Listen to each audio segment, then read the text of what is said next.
Bien, bonjour à toutes et à tous.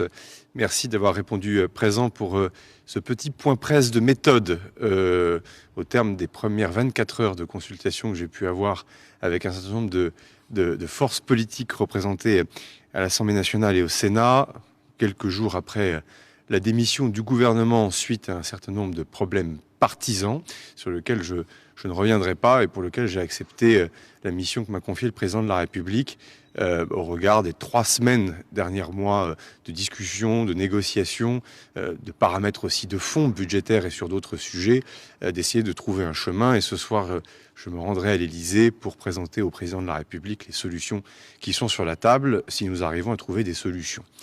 Et de fait, si on voit beaucoup de choses dans la presse et beaucoup de commentaires dans la presse, notamment hier, j'ai de bonnes raisons de vous dire que parmi les bonnes nouvelles, l'ensemble des consultations que j'ai pu avoir avec la présidente de l'Assemblée nationale, Mme Braun-Pivet, avec le président du Sénat, Gérard Larcher, avec l'ensemble des formations politiques de l'UDI, de l'IOT, des Républicains, de Place Publique, du MoDem, d'Horizon de Renaissance et d'autres, qu'il y a une volonté d'avoir pour la France un budget avant le 31 décembre de cette année.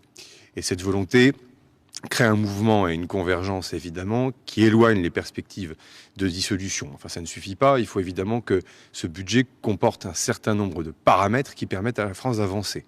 Je pense pouvoir dire aussi qu'il y a une énorme vigilance des formations politiques à dire attention, la situation politique dans laquelle nous nous trouvons peut emporter des conséquences économiques, sociales, y compris en matière d'emploi. Et ça, évidemment, c'est un paramètre qui est absolument clé, protecteur, sur lequel nous devons aussi nous accorder. Puis troisième chose, évidemment, la réduction de notre déficit, qui est clé, y compris pour la crédibilité de la signature de la France à l'étranger, notre capacité tout simplement à emprunter, donc l'impact aussi sur les taux d'intérêt, ce qui est vrai pour l'État, ce qui est particulièrement vrai aussi, évidemment, pour les ménages et les entreprises. Et tout le monde s'accorde à dire, en tout cas dans les rendez-vous que j'ai eus hier, que la cible de déficit public doit être tenue en dessous de 5% du déficit, et c'est-à-dire en clair entre 4,7 et 5% de manière définitive. En tout cas, je vous rends compte de ce qui m'a été dit par les différentes formations politiques qui témoignent d'ailleurs d'un chemin de responsabilité.